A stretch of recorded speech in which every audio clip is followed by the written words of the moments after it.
नमस्कार दोस्तों, मेरा यूट्यूब चैनल पे आपका स्वागत है। इस वीडियो लेक्चर में हम एक क्वेश्चन के बारे में डिस्कशन करेंगे जो कि 2010 में जे एडवांस में पूछा गया था। तो पहले क्वेश्चन को पढ़ लेते हैं।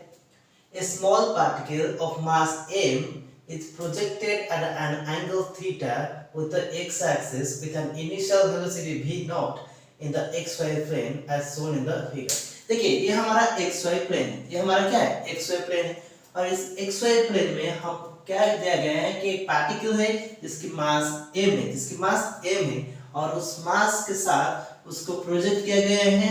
वेलोसिटी कितना दिया गया है, इनिशियल जो वेलोसिटी होगा उसकी जो मैग्नीट्यूड होगा वो कितना है v नॉट है, कितना है v नॉट है। और वो जो एंगल कितना एंगल बनाएगा वो थीटा एंगल, कितना एंगल थीटा एंगल। ओके ठीक है। और उसकी जो मोशन होगा यानी कि जो वेलोसिटी दिया गया है उसके सिर्फ दो ही कंपोनेंट है, एक x कंपोनेंट है और एक y कंपोनेंट है। ठीक है। At a time t less than v not sin theta by g। देखिए ये जो टाइम होता है क्या होता है, इस टाइम पे आपका प्रोजेक्टाइल उसकी मैक्सिमम हाइट अटेन करता है, मैक्सिमम हाइट पे जाके उस टाइम पे उस मैक्सिमम हाइट पर रीच करता है। ओके, वहां पर अराइव कर लेता है। तो उस टाइम से पहले हम उसके एंगुलर मोमेंटम कैलकुलेट करना है। यानी कि इस मैक्सिमम हाइट, ये उसकी जो मैक्सिमम हाइट उससे पहले कोई भी पॉइंट पे अपनी ट्रैजेक्टोरी पर कोई भी पॉइंट पे, ओके, परंतु इससे पहले उसकी एंगुलर मोमेंटम हमको कैलकुलेट करना है। तो ठीक है, तो हमको पहले क्या देखना चाहिए, एंगुलर मोमेंटम के किस पॉइंट पे, क्योंकि जो एंगुलर मोमेंटम होता है वो डिपेंड करता है आपकी ओरिजिन। तो किस पॉइंट के अबाउट हमको एंगुलर मोमेंटम पूछा है। तो इसमें देखिए, इसमें आपको एंगुलर मोमेंटम ऑब्वियसली इसमें नहीं दे रखा है, परंतु इसका मतलब है जिस पॉइंट पे आप प्रोजेक्ट किए हो, जिस पॉइंट में यानी कि जिस पॉइंट पे मैंने प्रोजेक्ट किया है तो उस पॉइंट के थ्रू मुझे एंगुलर मोमेंटम कैलकुलेट करना है। ओके, उस पॉइंट के थ्रू। तो ठीक है, मैं क्या करता हूं, उस पॉइंट को मैं मेरा ओरिजिन ले लेता हूं। ओके, उस पॉइंट को मैं मेरा ओरिजिन ले लेता हूं। तो अगर मैं उस ओरिजिन यानी कि जिस पॉइंट से मैंने प्रोजेक्ट किया है उस पॉइंट के थ्रू मुझे एंगुलर मोमेंटम कैलकुलेट करना है, तो मेरा एंगुलर मोमेंटम का जो वेक्टर फॉर्म में जो डेफिनेशन होगा वो क्या होगा, उस पॉइंट में। ओके, यहाँ पर जो ओ लिखता हूँ इसका मतलब अबाउट ओरिजिन। ओरिजिन क्या है, जिस पॉइंट से मैंने प्रोजेक्ट किया है। ओके, तो क्या होगा, उस पार्टिकल का पोजीशन, ओके, उस पार्टिकल का पोजीशन और उस पार्टिकल का मोमेंटम का क्रॉस प्रोडक्ट। यानी क्या, मैं अगर एंगुलर मोमेंटम चाहता हूं कुछ मोमेंट में, कुछ टाइम पे उसके एंगुलर मोमेंटम इस ओरिजिन के अबाउट कितना होगा, तो यानी कि उस मोमेंट में, उस इंस्टेंट में उसकी पोजीशन वेक्टर और उस इंस्टेंट में उसकी मोमेंटम कितना है, उनकी क्रॉस प्रोडक्ट। यानी कि जो एंगुलर वेक्टर है उसका 3 कंपोनेंट रहेगा। ओके, तो ये जो मोमेंटम होता है उस पार्टिकल का, किसका, उस पार्टिकल का, तो मैं क्या करूंगा उस पार्टिकल को, ऑब्वियसली आपका पार्टिकल क्या है, स्मॉल पार्टिकल। आपका पार्टिकल क्या है, स्मॉल पार्टिकल। अगर स्मॉल पार्टिकल क्या मतलब, आप उसको पॉइंट ऑब्जेक्ट की तरह ट्रीट कर सकोगे। ओके, तो इसलिए उसकी कोऑर्डिनेट मैंने लिखा है r। ओके, और उसकी मोमेंटम क्या होगी, अगर मैं नॉन रिलेटिविस्टिक केस देखूं, यानी कि अगर मैं इस क्वेश्चन को देखूं, ऑब्वियसली क्वेश्चन आपका जे एडवांस से पूछा गया था, तो ऑब्वियसली नॉन रिलेटिविस्टिक केस का है। यानी कि आपकी जो पार्टिकल का जो स्पीड है v नॉट इनिशियली, तो अगर वो लाइट के स्पीड में कंपैरिजन में बहुत छोटा है तो हमें उसमें क्या करेंगे, नॉन रिलेटिविस्टिक केस को अप्लाई करेंगे। यानी कि जो p का एक्सप्रेशन होगा वो क्या होगा, मास इनटू पार्टिकल की velocity. Okay, mass into particle की वेलोसिटी, उस मोमेंट में आपके पार्टिकल की वेलोसिटी।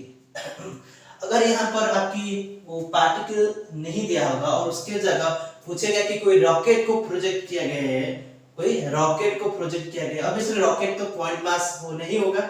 ओके, कोई दूसरा बुलेट यानी कि कोई बुलेट, ओके, फायरिंग होगा तो बहुत स्पीड में वो जाएगा, बहुत स्पीड में अगर उसको फायरिंग किया जाता है तो उस केस में हम क्या करेंगे, नॉन रिलेटिविस्टिक एक्सप्रेशन इस्तेमाल करेंगे मोमेंटम का। तो अभी के लिए मैं उसको बता नहीं रहा हूँ क्योंकि क्वेश्चंस को डिस्कशन करेंगे, ओके, उसको नहीं बता रहा हूँ। तो ये P होगा इक्वल टू mv। तो ठीक है, तो मुझे क्या चाहिए, मुझे पार्टिकल की पोजीशन चाहिए और पार्टिकल की वेलोसिटी चाहिए, यानी कि मुझे चाहिए ये क्या हो जाएगा, मास r क्रॉस v। तो मुझे ये चीज चाहिए, r चाहिए और v चाहिए। तो देखिए ये इनिशियल कंपोनेंट क्या होगा इसका, v नॉट cos थीटा, और ये क्या होगा, v not sin theta. Okay, तो इस कंपोनेंट में परिवर्तन नहीं आएगी उसकी, तो उसकी जो वेलोसिटी होगा, ओके, अगर मैं इसको कंपोनेंट फॉर्म में लिखूं तो क्या हो जाएगा इसकी, और देखिए इसका z कंपोनेंट क्या है, जब आप एंगुलर मोमेंटम कैलकुलेट करोगे यानी कोई भी वेक्टर का क्रॉस प्रोडक्ट कैलकुलेट करोगे तो r और p को आप 3 डायमेंशनल कंपोनेंट में लिखोगे। ओके, हमेशा याद रखिए अगर आपकी मोशन 2 डायमेंशनल है फिर भी जब आप कोई वेक्टर की क्रॉस प्रोडक्ट कैलकुलेट करोगे उसको आप 3 कंपोनेंट फॉर्म में लिखोगे। ओके, उसकी कंपोनेंट 0 है z डायरेक्शन में, फिर भी मैं उसको लिखूंगा क्योंकि मुझे क्रॉस प्रोडक्ट कैलकुलेट करना है। ओके, हमेशा याद रखिए। तो क्या हो जाता है, v not cos theta, okay, उसकी x कंपोनेंट, और उसकी जो y कंपोनेंट में बदला आएगी क्या होगी, v equal to e plus at। तो एक्सेलरेशन क्या होगी, नीचे की तरफ, तो ये क्या हो जाएगी, v not sin theta minus gt, और इसकी z कंपोनेंट क्या है, 0। ओके, क्योंकि मैं यहाँ पर क्रॉस प्रोडक्ट कैलकुलेट करूंगा इसलिए मैं सारे कंपोनेंट लिखूंगा, से 0 है फिर भी मैं लिखूंगा। ओके, याद रखिए। और उसकी जो पोजीशन होगा यानी कि उसकी x कंपोनेंट, y कंपोनेंट और z कंपोनेंट, तो उसकी z कंपोनेंट 0 हो जाएगी। ओके, सिर्फ इस प्लेन में है। तो x कंपोनेंट कैसे कैलकुलेट करोगे, ut plus half at square, और x डायरेक्शन में कोई एक्सेलरेशन नहीं है यानी कि मेरा क्या हो जाएगा, v not cos theta t, और उसकी जो y क्या होगा, s equal to ut plus half at square. Okay, s equal to ut plus half at square, जो एक्सेलरेशन ड्यू टू ग्रेविटी नीचे की तरफ है तो क्या हो जाएगा, v sin theta s equal to ut v sin theta t minus half gt square. Okay, और z कंपोनेंट ऑब्वियसली 0 रहेगा।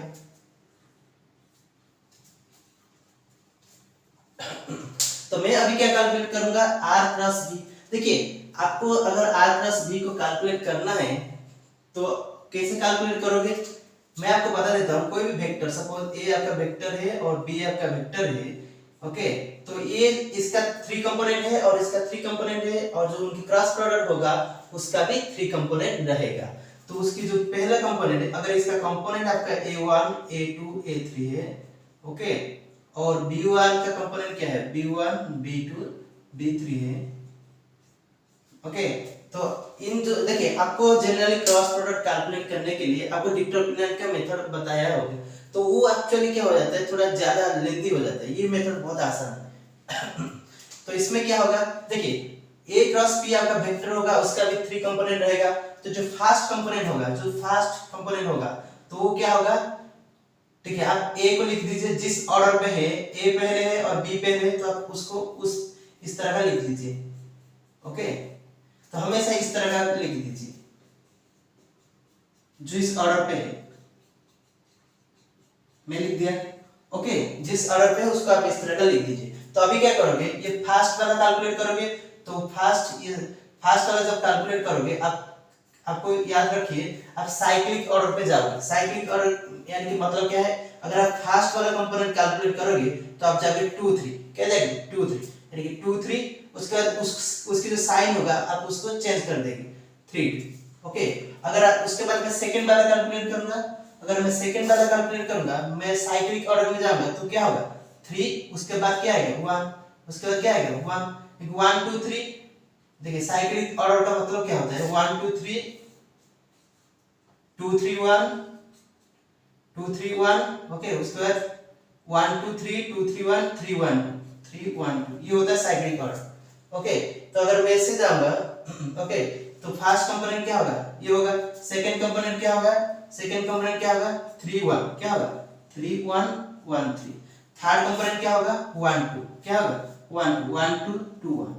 तो ये बहुत आसान है कि आप पहली बार उसको देख रहे हो तो इसलिए आपको कॉम्प्लेक्स लग रहा है, ये कॉम्प्लेक्स नहीं है। मुझे फर्स्ट कंपोनेंट कैलकुलेट करना है, फर्स्ट कंपोनेंट कैलकुलेट करूंगा तो 2 3 2 3 3 2। सेकंड कंपोनेंट करूंगा तो 3 1 1 3। थर्ड कंपोनेंट करूंगा तो 1 2 2 1। बहुत सिंपल है। ओके, इसमें कुछ याद करने की जरूरत नहीं होता। तो क्या होगा, जो r प्लस b होगा, r प्लस b होगा, तो उसकी जो कंपोनेंट होगा वो क्या होगा तो ऑब्वियसली क्या होगा, अगर मैं इसकी पहला वाला कंपोनेंट कैलकुलेट करूं, मैं पहले उसको लिख देता हूं। पहला वाला कंपोनेंट क्या होगा, पहले मैं लिख देता हूं rb। पहला वाला कंपोनेंट 2 3 3 2। सेकंड वाला कंपोनेंट rb। ओके, सेकंड वाला कंपोनेंट क्या होगा 3 1 1 3 rb। थर्ड वाला कंपोनेंट क्या होगा 1 2 2 1। तो ये होगा मेरा जनरल फॉर्म। तो अगर देखिए इसमें, देखिए ये जो कंपोनेंट होगा इसमें हमारा जो z 1 2 3 का मतलब 1 आपकी x कंपोनेंट है, 2 आपका y कंपोनेंट है और 3 आपका z कंपोनेंट है। अब ये जो v3 है वो क्या है 0 है और r3 भी 0 है, तो ये टर्म 0 हो जाएगा। और यहाँ पर भी देखिए r3 0 है, v3 0 है, यानी कि जो वेलोसिटी का z कंपोनेंट 0 है और पोजीशन का z कंपोनेंट 0 है। और ये वाला एक्सप्रेशन सिर्फ एग्जिस्ट करेगा, ये वाला एक्सप्रेशन एग्जिस्ट करेगा। तो ये वाला एक्सप्रेशन को हम, ये आपका जो थर्ड वाला है कंपोनेंट है, ये आपका j क्या है, आपका क्या है j क्या है, सर यानी कि k आपकी जो z डायरेक्शन में है। ओके, k क्या है, तो मैं सिर्फ उस कंपोनेंट को कैलकुलेट करूंगा क्योंकि ये वाला एग्जिस्ट करेगा। ओके, तो ये वाला कंपोनेंट क्या है तो मुझे जो टर्म एग्जिस्ट करेगा यानी कि z कंपोनेंट। ओके, तो ये क्या होगा rb 3 z यानी कि 3, तो क्या हो जाएगा 1 2 2 1। ओके, क्योंकि 3 के बाद 1 आएगा, उसके बाद 2। तो ये जो चीज होता है 1 का मतलब x कंपोनेंट, तो क्या हो गई है b0 cos theta t। b2 मतलब y कंपोनेंट क्या होगा into b0 sin theta minus gt। Okay, minus r2 मतलब y कंपोनेंट यानी कि ये वाला कंपोनेंट क्या हो जाएगा b0 sin theta t minus half gt square. Okay, ये कंपोनेंट, उसके बाद क्या हो जाएगा b1 यानी कि x वाला कंपोनेंट क्या है b0 cos theta, b0 cos theta. तो ये होता है एक्सप्रेशन, बहुत सिंपल है। ओके, ये बहुत सिंपल है, पहली बार आप देख रहे हो ना तो इसलिए आपको कॉम्प्लेक्स लगता होगा, परंतु ये बहुत सिंपल है। तो ये क्या होगा b0 square sin theta cos theta t minus b0 g t square cos theta.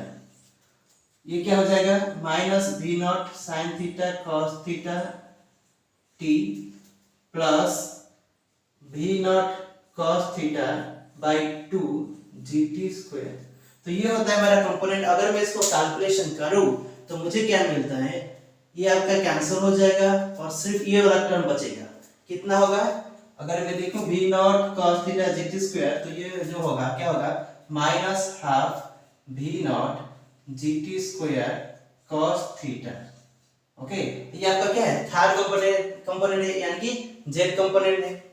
तो जो एंगुलर मोमेंटम होगा, तो वो क्या होगा, जो एंगुलर मोमेंटम होगा अबव ओरिजिन, ओके, वो क्या होगा, इसमें मैं मास मल्टीप्लाई करूंगा, mass into r cross b की z कंपोनेंट, तो minus okay v0 g t square by 2 okay cos theta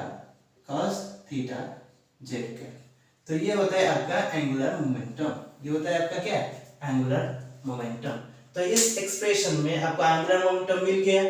okay, यानी कि आप जिस क्वेश्चन था उसकी सॉल्यूशन हो गई। Thank you for watching this video.